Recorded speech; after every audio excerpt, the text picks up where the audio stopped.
Good evening and welcome to this learning platform Learn Knowledge. This video contains 6th part of the chapter Chemical Reactions and Equations. In the last class, we have discussed about the two important processes, oxidation and reduction. In today's class, we shall discuss about two important examples of these two processes, and these examples are corrosion and rancidity.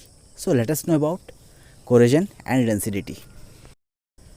So let us know what does the term corrosion means. corrosion का मतलब होता क्या है, तो पहले इसके definition को जान लेते हैं.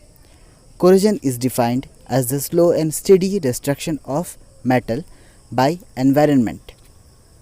It results in deterioration of the metal to form metal compounds by means of chemical reactions with the environment. तो corrosion का मतलब क्या होता है? corrosion का मतलब ये होता है कि ये एक प्रोसेस है जहाँ पे एक मेटल का डिस्ट्रक्शन होता है. क्यों? By the action of gases present in our environment. For example oxygen, carbon dioxide etcetera.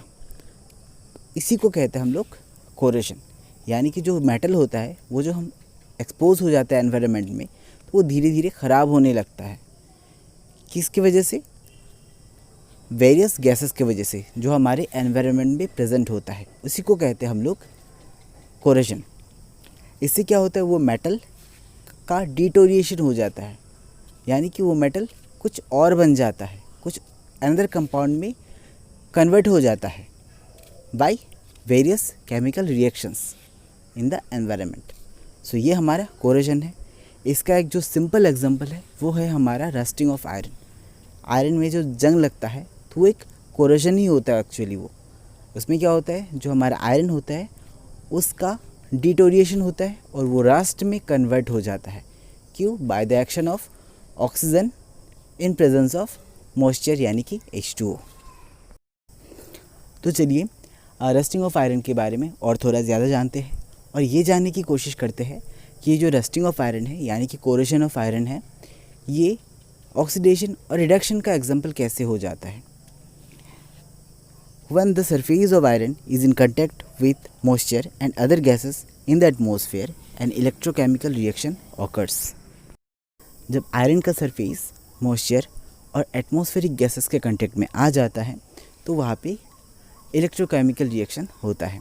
और वो electrochemical reactions loss of electron होता है, साथ ही साथ गेन ऑफ इलेक्ट्रॉन भी होता है. तो चलिए देखते हैं वो होते कैसे हैं.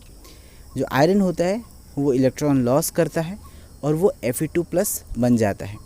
और जो लॉस किया हुआ आयरन ऑक्सीजन और मॉइस्चर दोनों मिलके गेन करते हैं और वो बन जाते हैं OH-. और जब हम इस टोटल रिएक्शन को एक साथ लेते हैं तो हमारे पास जो Fe2+ है और 4OH- है, ये दोनों मिलके हमें Fe2O3.H2O एक कंपाउंड देता है जो कि रस्ट है, जो कि आयरन का जंग है, जंग का फॉर्मूला. तो इन टोटल हम लोग ऐसे लिख पाएंगे O2 + Fe + H2O gives Fe2O3.H2O. तो इसमें लॉस ऑफ इलेक्ट्रॉन भी हो रहा है, गेन ऑफ इलेक्ट्रॉन्स भी हो रहे हैं. दैट मीन्स ऑक्सीडेशन भी हो रहा है और रिडक्शन भी हो रहा है.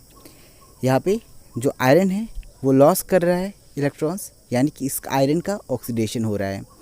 और जो ऑक्सीजन है वो इलेक्ट्रॉन्स गेन कर रहा है, यानी कि यहाँ पे ऑक्सीजन का रिडक्शन हो रहा है.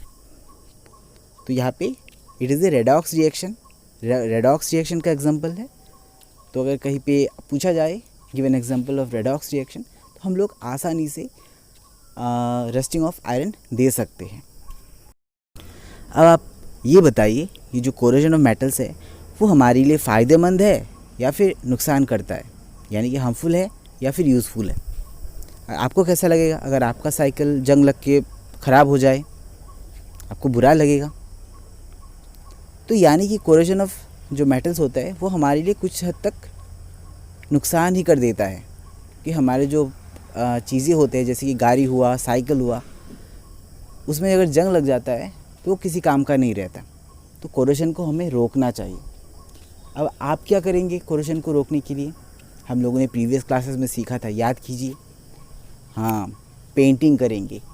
पेंटिंग कर सकते हैं या फिर ऑयलिंग और ग्रीस लगा सकते हैं, ताकि हम लोग उस मेटल सरफेस को मॉइस्चर और एयर के कांटेक्ट में आने ना दें। कांटेक्ट नहीं होगा तो वहाँ पे इलेक्ट्रोकेमिकल रिएक्शन नहीं होगा। अगर इलेक्ट्रोकेमिकल रिएक्शन नहीं होगा तो रस्टिंग कैसे होगा भाई, तो कोरोशन रुक जाएगा। या फिर हम लोग और एक चीज़ कर सकते हैं, एलॉय बना के। एलॉय क्या होते हैं?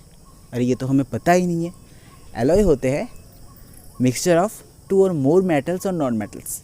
किसी भी मेटल को बाकी मेटल्स के साथ या फिर कुछ नॉन मेटल्स के साथ अगर जोड़ दिया जाए, मिक्स किया जाए, तो एक एलॉय बन जाता है। फॉर एग्ज़ाम्पल, हम लोग जो खाना खाते हैं, प्लेट, थाली, वो स्टेनलेस स्टील का बना होता है। आप लोगों ने ऑब्ज़र्व किया होगा, उसमें जंग नहीं लगता है कि नहीं? तो वो एक एलॉय है, इसीलिए उसका कोरोजन होता नहीं है।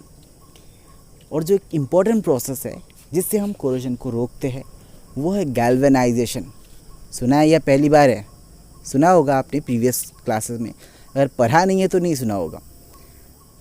फिर भी नो वरी, हम आज फिर से जान लेंगे और हमें याद रहेगा।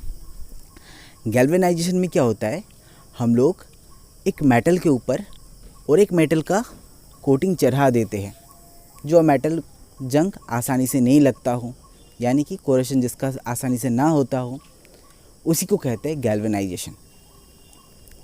यानी कि हम लोग उसके ऊपर एक प्रोटेक्टिव लेयर चढ़ा देते हैं। फॉर एग्ज़ाम्पल, आयरन तो आसानी से रस्ट हो जाता है, जंग लग जाता है, तो आयरन के ऊपर हम लोग एक जिंक का लेयर लगा देंगे।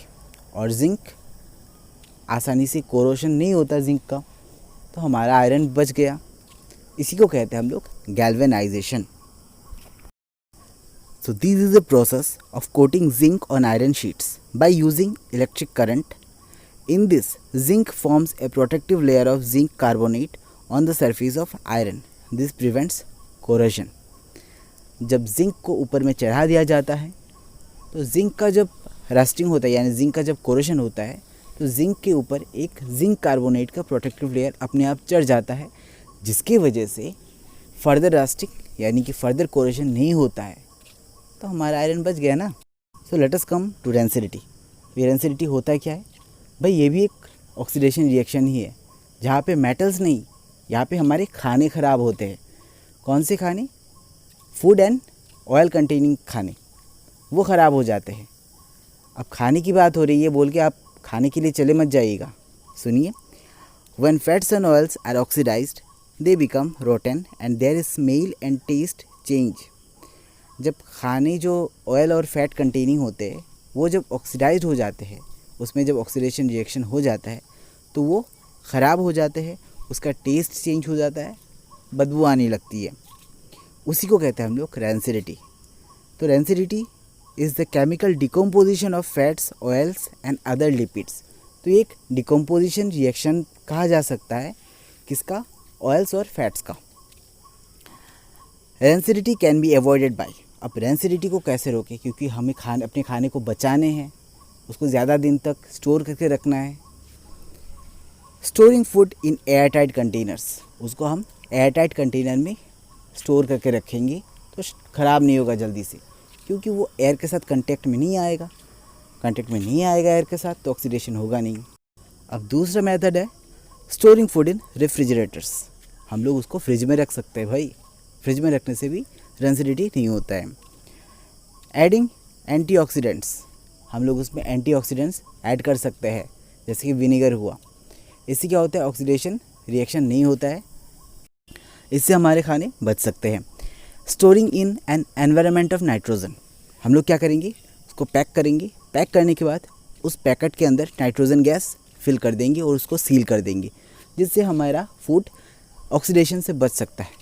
आप लोगों ने देखा होगा चिप्स के पैकेट्स, कुछ उसमें कुछ हवा भरा होता है, वो एक्चुअली हवा नाइट्रोजन का होता है, जिसकी वजह से हमारे जो चिप्स होते हैं, कुरकुरे होते हैं, वो जल्दी ख़राब नहीं होते, यानी कि रेंसिडिटी वहाँ पे होता नहीं है। तो यहाँ पे हमारा चैप्टर ख़त्म होता है। चलिए जानते हैं कुछ इन टेक्स्ट क्वेश्चन के आंसर। पहला क्वेश्चन है, why does the colour of copper sulphate solution change when an iron nail is dipped in it. जब आयरन नेल को कॉपर सल्फेट के सॉल्यूशन में डाला जाता है तो उस कॉपर सल्फेट सॉल्यूशन का कलर चेंज हो जाता है। क्यों? क्योंकि यहाँ पे डिस्प्लेसमेंट रिएक्शन होता है।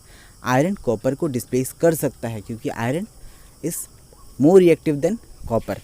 तो इसका आंसर ये होगा, when an iron nail is placed in A copper sulphate solution, iron displaces copper from copper sulphate solution forming iron sulfate which is green in color.